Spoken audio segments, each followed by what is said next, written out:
Hello बच्चों। तो अगला हमारा एग्जाम्पल है 7.1। इसको पहले क्वेश्चन समझेंगे। तो find the centre of mass of three particles at the vertices of an equilateral triangle. The masses of the particle are 100 gram, 150 gram and 200 gram respectively. Each side of the equilateral triangle is 0.5 metre long. Okay, तो यहाँ पर equilateral triangle के vertices के according हमें centre of mass find out करने हैं, right. तो पहले मैं यहाँ पर इक्विलेटरल ट्राइंगल ड्रॉ कर लेता हूँ। तो इस तरीके से इक्विलेटरल ट्राइंगल हमारा हो जाएगा, राइट। अब उसके जो वर्टाइसिस है उस पे अलग अलग मासेस यहाँ पर दिए गए हैं। अब ओके, यहाँ पर पहला जो वर्टाइसिस है उस पे 200 ग्राम है। ओके, तो यहाँ पर 200 ग्राम लिख लेंगे। ओके, उसके बाद यहाँ पर 100 ग्राम है, तो 100 ग्राम यहाँ पर भी आ जाएगा।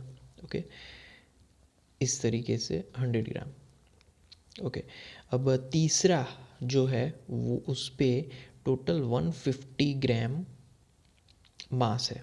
ओके, अब कोऑर्डिनेट्स लिखने के लिए, क्योंकि सेंटर ऑफ मास हम लोग फाइंड करने वाले हैं, तो सेंटर ऑफ मास पे हम लोग डिस्टेंस जानना बहुत ज़रूरी है। तो डिस्टेंस के लिए मैं क्या करूँगा कि इसको एक पर्टिकुलर कार्टेशियन कोऑर्डिनेट सिस्टम है उससे कनेक्ट कर दूंगा, राइट। एक पर्टिकुलर पॉइंट से कार्टेशियन कोऑर्डिनेट सिस्टम को हम लोग ड्रॉ कर देंगे, राइट। इस तरीके से ये हमारा एक्स एक्सिस होगा, ये हमारा वाई एक्सिस होगा, और जो लास्ट वाला है वो हमारा जेड एक्सिस होगा, बट यहाँ पर उसकी ज़रूरत नहीं पड़ेगी। ओके, ये हमारा ओरिजिन होगा बेसिकली ओ।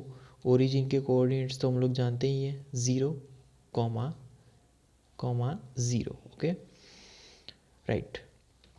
नाउ जो हमारे एक्स एक्सिस वाला मतलब कि 150 ग्राम वाला जो कोऑर्डिनेट है उसकी अगर बात करें तो वो इजी होगा एक्स एक्सिस पे है, मतलब कि एक्स एक्सिस वाला ही यहाँ पर डिस्टेंस होगा, राइट।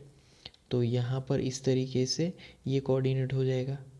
और फिर यहाँ पर उसके बाद जो अगला पॉइंट है उसके कोऑर्डिनेट्स की अगर बात करें बी पॉइंट, तो बी पॉइंट बेसिकली यहाँ पर एक तो एक्स कोऑर्डिनेट तो 0 पॉइंट, राइट। यहाँ पर पूरा लिखेंगे मैं 0.5। यहाँ पर एक्स कोऑर्डिनेट अगर होगा, राइट, तो एक्स कोऑर्डिनेट के अकॉर्डिंग 0.5 इंटू यहाँ पर आएगा कॉस 60, राइट, और कॉमा 0.5 यहाँ पर आएगा साइन 60। ओके,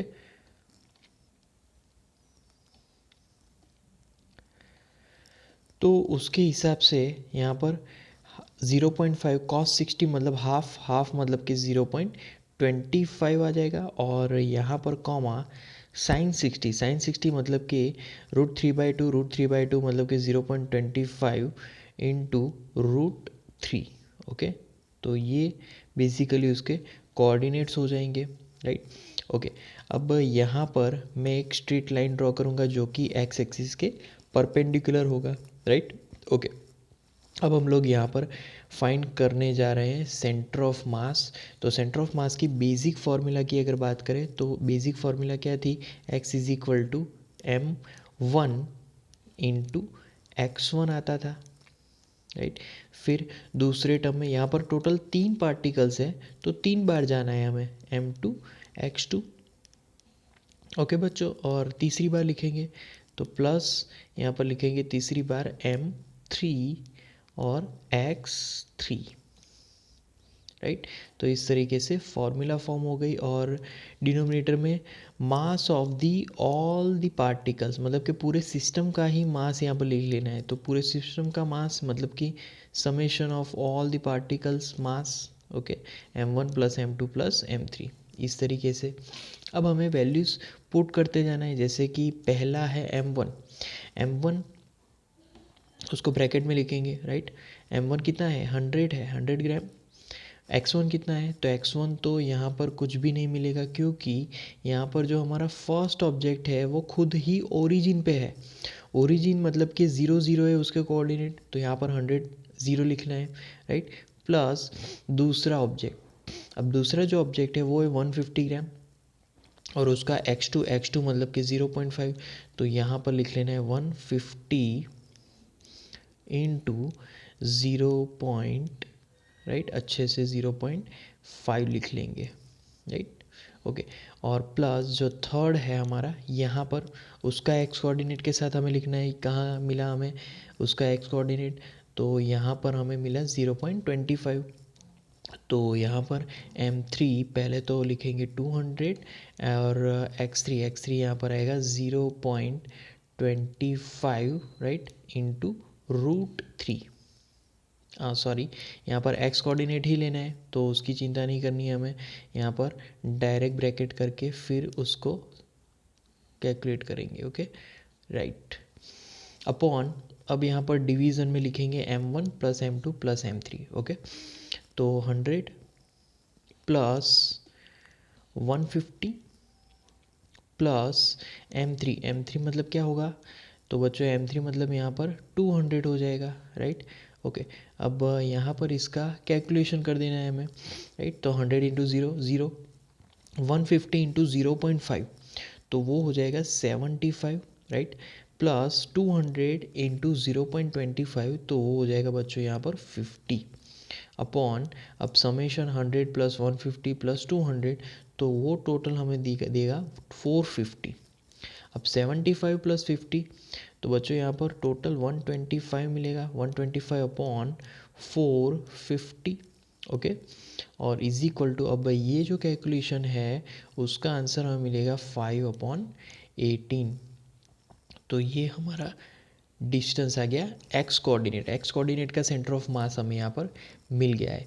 अब सिमिलरली हम लोग वाई कोऑर्डिनेट के लिए फाइंड आउट करेंगे, ओके। तो वाई कोऑर्डिनेट की पहले मैं फॉर्मूला लिखूँगा, वो फॉर्मूला क्या होगी, m1, फिर आएगा यहाँ पर y1, ओके, फिर प्लस यहाँ पर आएगा m2, फिर आएगा y2, ओके। और सिमिलरली जैसे हमने पहले किया था प्लस m3 और फिर y3, ओके। इस तरीके से आगे बढ़ते जाना है, 3 पार्टिकल्स है तो 3 कंपोनेंट्स होंगे। यहाँ पर भी total mass of the all particles plus फिर आएगा m2, राइट, प्लस यहाँ पर आएगा m3। अब बच्चों यहाँ पर वैल्यूज़ रखते जाना है, राइट।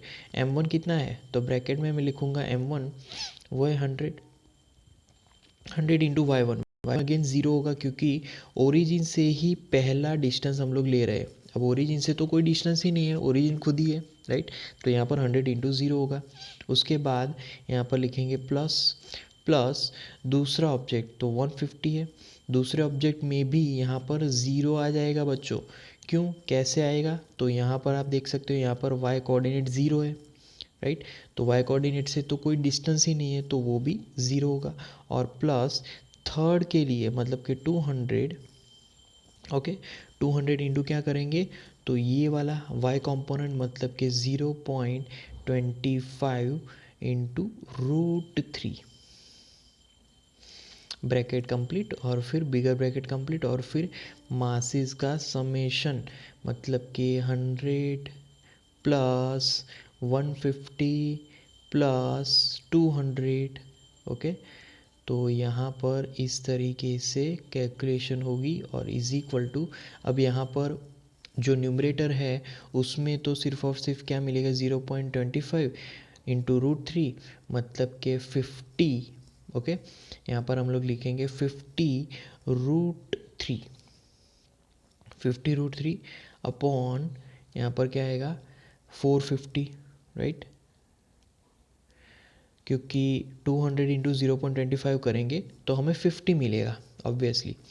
और इसका अब हम लोग आंसर यहाँ पर लिखने वाले हैं, और तो 50√3 अपॉन 450 उसका कैलकुलेशन अगर करें तो इज इक्वल टू यहाँ पर हमें मिलेगा √3 अपॉन 9, ओके। √3 अपॉन 9 मीटर में आएगा, बट इसको और अच्छे से अगर लिखे तो हमारा आंसर यहाँ पर मिलेगा 1/3, राइट, √3 मीटर। तो ये हमें मिला y कोऑर्डिनेट, राइट, y का सेंटर ऑफ मास। तो x का सेंटर ऑफ मास हमें मिला 5/18 मीटर और y का सेंटर ऑफ मास मिला हमें 1/3√3 मीटर।